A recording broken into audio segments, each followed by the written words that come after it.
Pada masa purba, kawasan Palembang yang kaya akan rawa dan sungai di sepanjang Sungai Musi menjadi habitat strategis bagi manusia purba.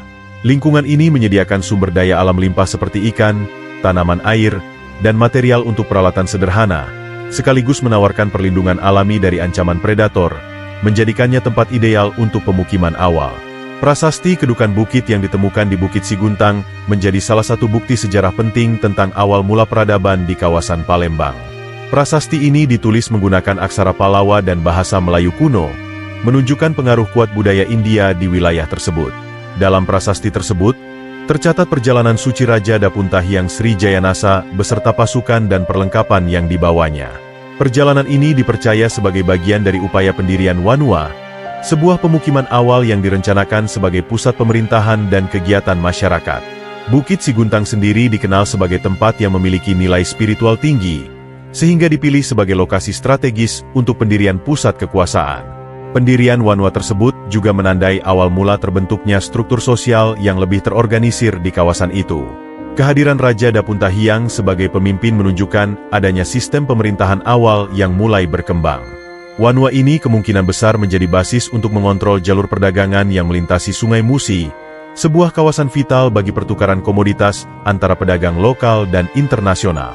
Selain sebagai pemukiman, Wanua ini berfungsi sebagai tempat pusat kegiatan agama dan budaya, mencerminkan keberadaan sistem sosial yang kompleks di bawah pengaruh budaya maritim dan agraris. Hal ini menjadikan prasasti kedukan bukit sebagai saksi bisu awal berdirinya kota yang kini dikenal sebagai Palembang. Palembang, sebagai pusat kerajaan Sriwijaya, tumbuh menjadi salah satu kota pelabuhan paling berpengaruh di Asia Tenggara. Letaknya yang strategis di tepi Sungai Musi menjadikannya simpul penting dalam jaringan perdagangan internasional yang menghubungkan India, Tiongkok, dan wilayah Nusantara lainnya. Sriwijaya tidak hanya mengandalkan lokasinya, tetapi juga membangun armada maritim yang kuat untuk mengontrol jalur laut dan memastikan keamanan perdagangan. Kota ini menjadi tempat pertemuan pedagang dari berbagai bangsa yang membawa barang seperti rempah-rempah, emas, kain sutra, hingga keramik. Aktivitas ini memperkuat peran Palembang sebagai pusat ekonomi yang makmur dan membuatnya dikenal luas sebagai kerajaan pelabuhan yang tak tertandingi pada masanya. Selain sebagai pusat perdagangan, Palembang juga menjadi pusat penyebaran agama Buddha di Asia Tenggara. Kerajaan Sriwijaya dikenal sebagai pusat pembelajaran agama Buddha Mahayana yang menarik pelajar dan biksu dari berbagai wilayah, termasuk India dan Tiongkok. Para sarjana agama datang untuk belajar filsafat Buddha, bahasa Sanskerta, dan ilmu pengetahuan lainnya di bawah naungan kerajaan. Dukungan kerajaan terhadap kegiatan keagamaan ini bukan hanya meningkatkan reputasi Sriwijaya sebagai pusat budaya dan spiritual, tetapi juga memperkuat hubungan diplomatik dengan kerajaan-kerajaan besar di Asia. Palembang, sebagai jantung Sriwijaya, menjadi simbol kekuatan, intelektualisme, dan toleransi yang menjadikan kerajaan ini bertahan selama berabad-abad.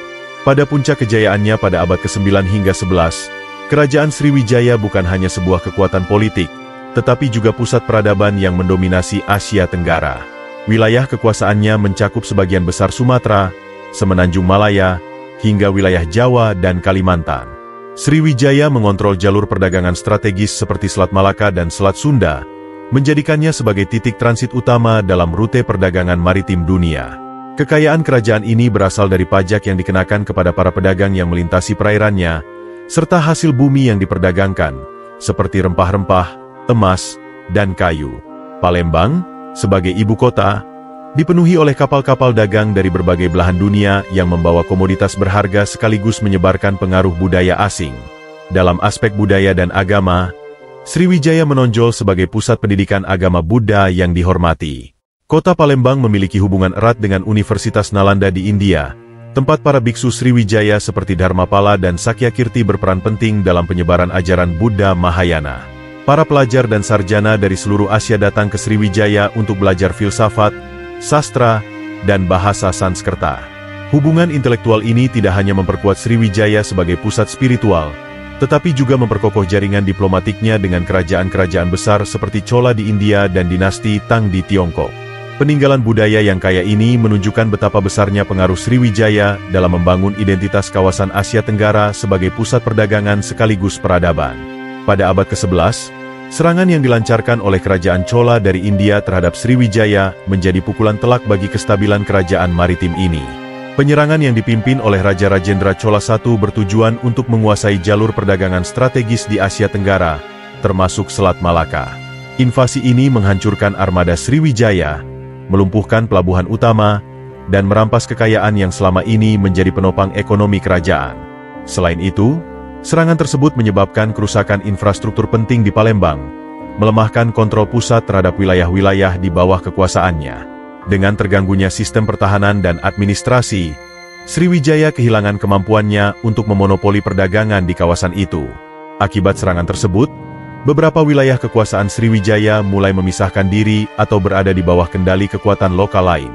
Ketergantungan Sriwijaya pada pengendalian jalur maritim membuat kerusakan ini menjadi bencana yang tidak dapat dipulihkan dengan cepat. Palembang, yang sebelumnya menjadi pusat kebudayaan dan perdagangan, berangsur-angsur kehilangan statusnya sebagai kota yang dominan di Asia Tenggara. Selain itu, dengan melemahnya pengaruh politik dan militer Sriwijaya, kerajaan-kerajaan tetangga seperti Kediri di Jawa mulai bangkit dan mengambil alih peran penting dalam perdagangan maritim. Kekalahan ini menandai awal dari masa kemunduran panjang bagi Sriwijaya dan menempatkan Palembang dalam posisi yang jauh lebih lemah dibandingkan masa kejayaannya. Nama, Palembang, mencerminkan hubungan erat antara lingkungan geografis dan kehidupan masyarakat setempat pada masa lalu. Istilah, Pak, yang berarti penunjuk tempat dan Lembang, yang merujuk pada genangan air, mengacu pada kondisi topografi wilayah ini yang didominasi oleh rawa-rawa dan sungai-sungai besar. Kawasan tersebut sering tergenang air, baik karena pasang surut sungai Musi maupun curah hujan tinggi yang menciptakan genangan alami. Penamaan ini mencerminkan adaptasi masyarakat awal terhadap lingkungan, di mana mereka membangun pemukiman di atas tanah-tanah tinggi atau menggunakan perahu sebagai alat transportasi utama untuk beraktivitas sehari-hari. Selain menjadi deskripsi geografis, nama Palembang juga memiliki makna historis yang berhubungan dengan aktivitas masyarakatnya. Dalam konteks tradisional, Lembang atau genangan air seringkali menjadi pusat kegiatan seperti bertani, menangkap ikan, atau mengolah hasil hutan. Dengan memanfaatkan air sebagai sumber kehidupan utama, masyarakat awal Palembang menciptakan pola interaksi unik dengan alam, yang hingga kini tercermin dalam budaya mereka. Nama ini, meskipun sederhana, menjadi simbol identitas geografis dan sejarah yang melekat erat dengan evolusi sosial ekonomi wilayah tersebut sepanjang zaman. Versi etimologi lain tentang nama Palembang menunjukkan hubungan erat antara wilayah ini dan aktivitas ekonomi masyarakat pada masa lalu, terutama dalam pengolahan logam mulia. Kata limbang dalam bahasa Jawa, yang berarti mencuci atau mengayak, merujuk pada proses tradisional pencucian emas di aliran Sungai Musi. Sungai ini, yang kaya akan endapan mineral, menjadi sumber penting bagi penduduk lokal dalam memperoleh emas. Aktivitas ini melibatkan teknik sederhana untuk memisahkan emas dari lumpur dan pasir menggunakan alat-alat dasar seperti baki kayu. Keberadaan emas di kawasan tersebut menjadi daya tarik bagi pedagang dan penambang, menjadikan Sungai Musi sebagai pusat perdagangan dan pengolahan logam yang strategis. Proses pengayakan emas ini bukan hanya berkontribusi pada perekonomian lokal, tetapi juga membawa pengaruh budaya dan sosial yang signifikan. Kedatangan para pedagang dan pencari emas dari berbagai wilayah menciptakan interaksi lintas budaya yang memperkaya kehidupan masyarakat Palembang. Praktik pencucian emas di sepanjang sungai juga mengindikasikan bahwa wilayah ini memiliki sumber daya alam yang melimpah, yang menarik perhatian kerajaan-kerajaan besar, termasuk Sriwijaya. Dengan demikian, nama Palembang yang diasosiasikan dengan aktivitas limbang bukan hanya mencerminkan kondisi geografis, tetapi juga menggambarkan peran penting sungai dan hasil buminya dalam membangun identitas ekonomi dan sosial masyarakat di masa lalu. Bukit Siguntang memegang peranan penting dalam narasi sejarah dan mitologi Melayu, menjadi simbol identitas leluhur yang dihormati. Menurut berbagai legenda, kawasan ini diyakini sebagai tempat asal nenek moyang orang Melayu, yang sering dikaitkan dengan tokoh-tokoh legendaris seperti Sang Sapurba, pendiri dinasti kerajaan di Nusantara. Dalam kisah-kisah tradisional, Bukit Siguntang digambarkan sebagai lokasi yang sakral, di mana para leluhur kerajaan turun dari langit atau muncul secara ajaib untuk membangun tatanan masyarakat awal. Kehadiran tokoh mitologis ini memberikan legitimasi spiritual dan politik kepada berbagai kerajaan Melayu, termasuk Sriwijaya, yang menganggap Bukit Siguntang sebagai pusat awal kebudayaan mereka. Selain itu, Bukit Siguntang juga memiliki nilai arkeologis dan historis yang signifikan. Ditemukan artefak-artefak kuno seperti arca Buddha dan peninggalan lainnya, yang mengindikasikan bahwa kawasan ini pernah menjadi tempat penting bagi aktivitas keagamaan dan kebudayaan pada masa lalu. Bukit ini juga dipercaya sebagai lokasi pemujaan dan pusat spiritual bagi masyarakat awal, tempat mereka menghormati para leluhur dan memohon berkah. Dengan kombinasi antara mitos dan bukti sejarah, Bukit Siguntang tidak hanya menjadi bagian dari identitas orang Melayu, tetapi juga simbol penghubung antara tradisi, agama, dan kekuasaan di wilayah Palembang dan sekitarnya. Setelah serangan dari kerajaan Chola pada abad ke-11, ditambah dengan konflik internal yang terus berlanjut, Sriwijaya mengalami kemunduran drastis yang mengarah pada keruntuhannya. Kekacauan politik dan melemahnya kontrol pusat membuat wilayah-wilayah yang sebelumnya berada di bawah pengaruh Sriwijaya mulai memisahkan diri atau jatuh ke dalam kekuasaan kerajaan-kerajaan lokal lainnya. Palembang, yang selama berabad-abad menjadi pusat kekuasaan dan perdagangan maritim di Asia Tenggara, mulai kehilangan daya tariknya sebagai pusat aktivitas ekonomi. Jalur perdagangan yang sebelumnya dikuasai Sriwijaya kini mulai didominasi oleh kerajaan-kerajaan pesaing seperti Kediri dan Majapahit di Jawa, serta kerajaan-kerajaan di Semenanjung Malaya. Keruntuhan Sriwijaya juga berdampak pada perubahan sosial dan budaya di Palembang. Hilangnya status sebagai pusat kekuasaan menyebabkan migrasi penduduk ke wilayah lain yang lebih stabil, meninggalkan kota ini dengan populasi yang menyusut dan ekonomi yang stagnan. Kejayaan masa lalu sebagai pusat perdagangan internasional berubah menjadi aktivitas perdagangan kecil yang hanya melayani kebutuhan lokal. Meski demikian, sisa-sisa pengaruh Sriwijaya masih terlihat dalam tradisi dan budaya lokal, meskipun secara politis kota ini tak lagi memegang peranan besar. Palembang menjadi lebih dikenal sebagai bagian dari kekuatan regional yang lebih kecil sebelum akhirnya masuk ke dalam pengaruh kerajaan dan kekuatan asing berikutnya, termasuk Kesultanan Palembang Darussalam di kemudian hari.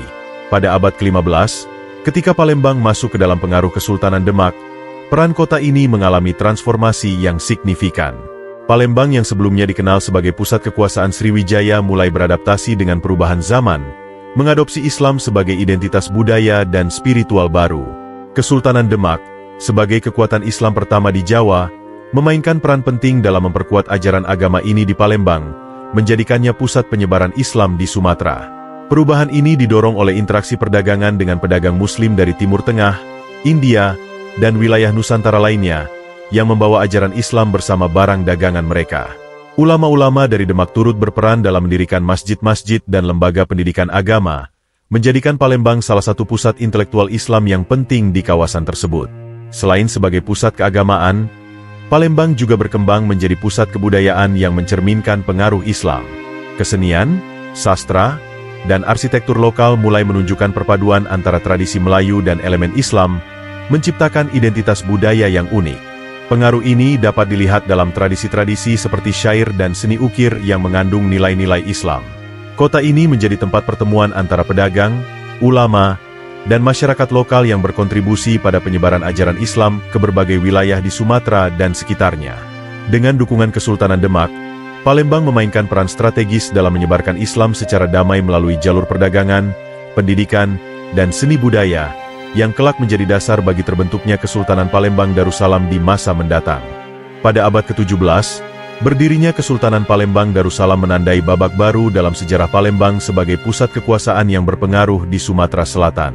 Kesultanan ini dibangun di atas fondasi tradisi Melayu yang dipadukan dengan nilai-nilai Islam yang sudah mengakar kuat di masyarakat setempat. Sebagai Kesultanan Islam, Palembang Darussalam dipimpin oleh sultan-sultan yang berperan sebagai pemimpin politik sekaligus pemimpin spiritual, menciptakan tatanan masyarakat yang harmonis di bawah hukum syariah dan adat Melayu. Sistem pemerintahan yang terstruktur dengan baik menjadikan kesultanan ini sebagai salah satu kekuatan politik yang diperhitungkan di Nusantara, terutama dalam menjaga stabilitas di wilayah Sumatera bagian selatan. Selain kekuatan politik, Kesultanan Palembang Darussalam juga berkembang menjadi pusat ekonomi yang strategis. Sungai Musi, sebagai jalur transportasi utama, memainkan peran vital dalam perdagangan komoditas seperti lada, emas, dan hasil bumi lainnya. Palembang menjadi simpul perdagangan penting, menarik pedagang dari berbagai wilayah, termasuk Jawa, Malaka, hingga pedagang asing dari Tiongkok dan Arab. Kesultanan ini juga memanfaatkan letaknya yang strategis untuk mengendalikan jalur perdagangan antara Samudra Hindia dan Laut Cina Selatan.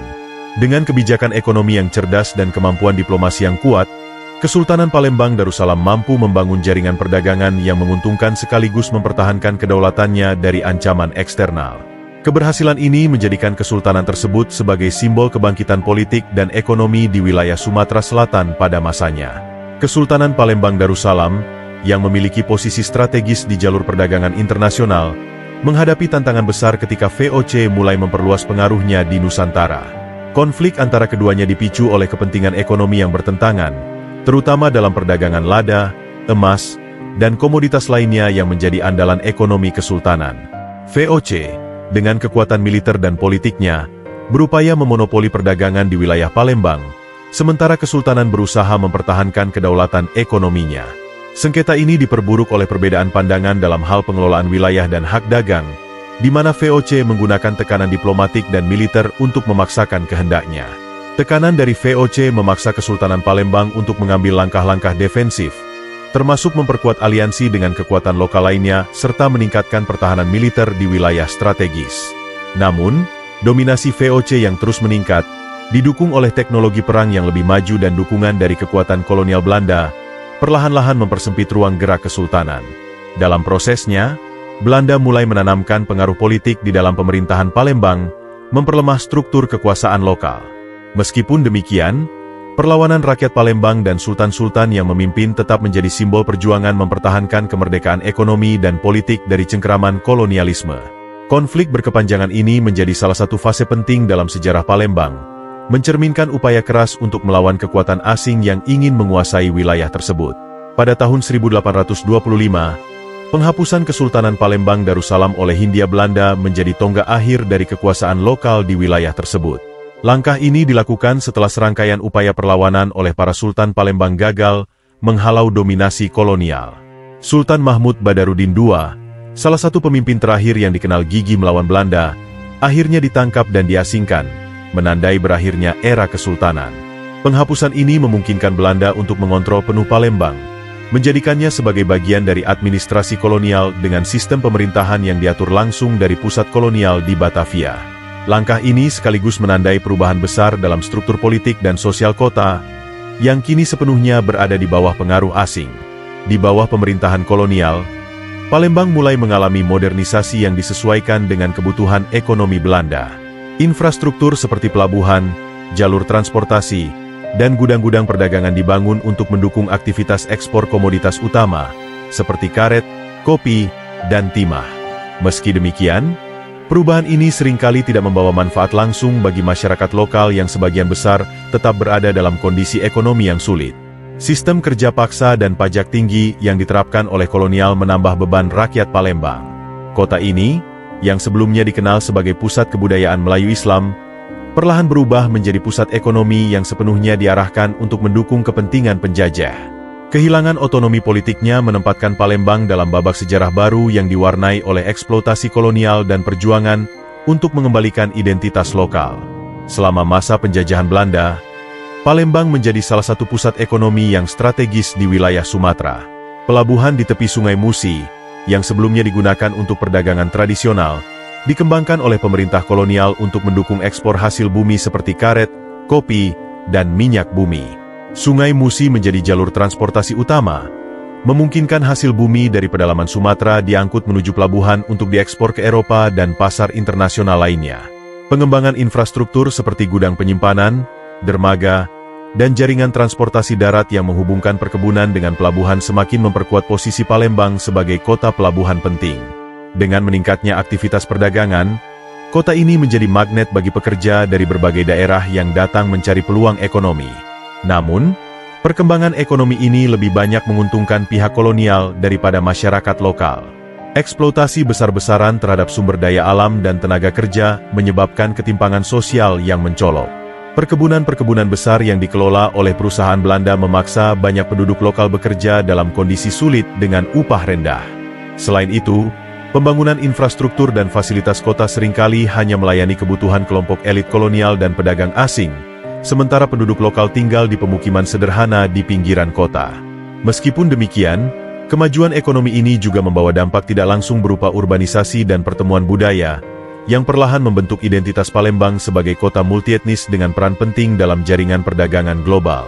Rakyat Palembang menunjukkan semangat juang yang luar biasa dalam menghadapi penjajahan Belanda, dengan berbagai bentuk perlawanan yang mencerminkan keberanian dan tekad untuk mempertahankan kedaulatan. Salah satu perlawanan terbesar dipimpin oleh Sultan Mahmud Badarudin II, yang terkenal sebagai pemimpin tangguh melawan upaya kolonial untuk menguasai wilayah Palembang sepenuhnya. Di bawah kepemimpinannya, rakyat Palembang memobilisasi kekuatan untuk melawan serangan militer Belanda, termasuk melalui perang besar pada awal abad ke-19. Pertempuran ini melibatkan strategi pertahanan yang cerdik, memanfaatkan bentang alam seperti Sungai Musi dan rawa-rawa untuk menghambat gerak maju pasukan Belanda. Meskipun akhirnya kalah karena kekuatan militer Belanda yang lebih superior, perjuangan ini menjadi simbol keberanian dalam melawan kolonialisme. Selain perang yang dipimpin oleh Sultan, berbagai perlawanan rakyat juga terjadi dalam bentuk gerilya, sabotase, dan penolakan terhadap kebijakan-kebijakan kolonial. Kelompok-kelompok kecil masyarakat lokal seringkali melancarkan serangan mendadak terhadap pos-pos Belanda atau merusak infrastruktur yang dibangun penjajah. Perlawanan ini tidak hanya terjadi di pedesaan, tetapi juga di wilayah kota, di mana para pedagang lokal dan masyarakat adat menolak bekerja sama dengan pihak kolonial. Dukungan rakyat terhadap perjuangan ini menunjukkan solidaritas yang kuat antara pemimpin dan masyarakat. Meskipun Belanda berhasil menguasai Palembang, semangat perlawanan tersebut terus hidup dalam ingatan kolektif rakyat, menginspirasi generasi berikutnya untuk melanjutkan perjuangan menuju kemerdekaan. Selama Perang Dunia II, Palembang menjadi salah satu wilayah strategis yang menarik perhatian Jepang karena kekayaan sumber daya alamnya, terutama cadangan minyak. Minyak bumi yang dihasilkan dari wilayah ini menjadi komoditas penting untuk mendukung mesin perang Jepang dalam ekspansi militernya di Asia Tenggara dan Pasifik. Kilang minyak Pelaju dan Sungai Gerong, yang sebelumnya dikelola oleh perusahaan Belanda, diambil alih oleh Jepang dan dioperasikan dengan pengawasan ketat. Untuk memastikan produksi tetap berjalan, Jepang memanfaatkan tenaga kerja paksa yang melibatkan penduduk lokal serta pekerja dari daerah lain. Pendudukan ini menandai masa sulit bagi rakyat Palembang, yang menghadapi eksploitasi sumber daya secara besar-besaran dan kondisi kerja yang sangat buruk di bawah pengawasan militer Jepang. Selain eksploitasi ekonomi, pendudukan Jepang juga membawa perubahan besar dalam kehidupan sosial dan politik masyarakat Palembang. Jepang menerapkan kebijakan propaganda melalui pendidikan dan media, berusaha mendapatkan dukungan rakyat dengan janji-janji kemerdekaan yang akhirnya tidak terwujud selama masa pendudukan. Namun, kekerasan dan penindasan terhadap penduduk lokal seringkali terjadi, menciptakan rasa frustrasi dan perlawanan. Banyak penduduk Palembang yang terlibat dalam gerakan bawah tanah untuk melawan pendudukan Jepang, meskipun dalam kondisi yang sangat terbatas. Setelah Jepang menyerah pada tahun 1945, wilayah ini segera bergabung dalam perjuangan kemerdekaan Indonesia, dengan Palembang memainkan peran penting sebagai salah satu kota besar yang mendukung penuh proklamasi dan upaya mempertahankan kemerdekaan dari ancaman kembalinya kolonial Belanda. Setelah proklamasi kemerdekaan Indonesia pada tahun 1945, Palembang memainkan peran strategis dalam upaya mempertahankan kemerdekaan dari ancaman kembalinya kolonial Belanda. Sebagai kota besar di Sumatera Selatan, Palembang menjadi pusat koordinasi bagi para pejuang yang terdiri dari berbagai lapisan masyarakat, mulai dari tentara, milisi rakyat, hingga tokoh-tokoh lokal. Kota ini menjadi saksi pertempuran sengit dalam upaya mempertahankan wilayah strategis dari serangan militer Belanda yang ingin merebut kembali kontrol atas Sumatera, terutama selama agresi militer Belanda I dan II. Sungai Musi, dengan posisinya yang vital, digunakan sebagai jalur logistik dan penghubung antara berbagai basis perjuangan, memungkinkan pergerakan senjata dan pasukan secara efisien. Selain menjadi arena pertempuran fisik, Palembang juga berkontribusi dalam perjuangan diplomasi dan konsolidasi kekuatan nasional. Para pemimpin lokal bekerja sama dengan pemerintah pusat untuk memperkuat posisi Indonesia di hadapan dunia internasional. Rakyat Palembang mendukung penuh perjuangan ini melalui berbagai bentuk pengorbanan, baik materi maupun tenaga. Industri kecil dan perdagangan lokal dimanfaatkan untuk mendukung kebutuhan logistik perjuangan. Meskipun serangan Belanda menimbulkan kerugian besar, termasuk kerusakan infrastruktur kota, semangat perlawanan rakyat Palembang tetap berkobar hingga akhirnya kedaulatan Indonesia diakui secara penuh. Perjuangan tersebut tidak hanya menunjukkan keberanian tetapi juga menegaskan pentingnya Palembang sebagai bagian tak terpisahkan dari sejarah perjuangan bangsa. Setelah Indonesia merdeka, Palembang mulai berkembang pesat sebagai salah satu kota utama di Sumatera, ditandai dengan berbagai upaya modernisasi yang dilakukan untuk meningkatkan taraf hidup masyarakat dan memajukan ekonomi lokal. Salah satu proyek pembangunan paling ikonik adalah Jembatan Ampera, yang mulai dibangun pada tahun 1962 dan diresmikan pada 1965. Jembatan ini menjadi penghubung utama antara dua bagian kota yang dipisahkan oleh Sungai Musi, memudahkan mobilitas barang dan orang serta mempercepat perkembangan ekonomi. Sebagai simbol kemajuan, Jembatan Ampera tidak hanya memfasilitasi transportasi tetapi juga menjadi daya tarik budaya dan pariwisata, mencerminkan aspirasi kota untuk menjadi pusat modernitas di Sumatera Selatan. Selain Jembatan Ampera, pembangunan infrastruktur lainnya seperti jalan raya, pelabuhan, dan fasilitas umum turut mendorong transformasi Palembang menjadi kota modern. Pelabuhan Bumbaru, misalnya, dikembangkan untuk mendukung aktivitas perdagangan yang semakin meningkat, sementara sektor pendidikan juga diperkuat dengan berdirinya universitas-universitas dan sekolah-sekolah baru. Palembang mulai menarik investor dan migran dari berbagai daerah, menciptakan lingkungan multikultural yang dinamis. Kemajuan ini diiringi dengan pengembangan kawasan industri dan perdagangan, menjadikan kota ini sebagai pusat ekonomi yang penting di Sumatera Selatan. Modernisasi yang berlangsung setelah kemerdekaan menunjukkan komitmen Palembang untuk beradaptasi dengan tantangan zaman, tanpa melupakan akar sejarah dan budaya yang menjadi identitas kota.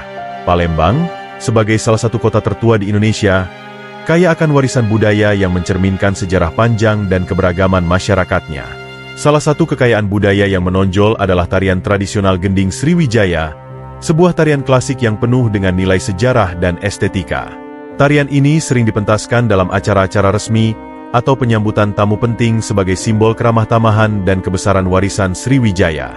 Dengan gerakan yang anggun dan iringan musik tradisional, Gending Sriwijaya menjadi representasi kebudayaan Melayu yang dipadukan dengan elemen seni klasik. Kostum yang dikenakan para penari, yang seringkali dihiasi dengan warna emas, melambangkan kejayaan masa lampau kerajaan maritim tersebut. Selain seni tradisional, Palembang juga dikenal dengan kuliner khasnya yang telah mendunia, salah satunya adalah pempek. Makanan ini mencerminkan kekayaan sumber daya alam lokal, terutama ikan yang melimpah dari Sungai Musi, yang diolah bersama tepung sagu menjadi berbagai varian rasa. Pempek tidak hanya menjadi makanan sehari-hari masyarakat Palembang, tetapi juga simbol kebudayaan yang diwariskan secara turun-temurun.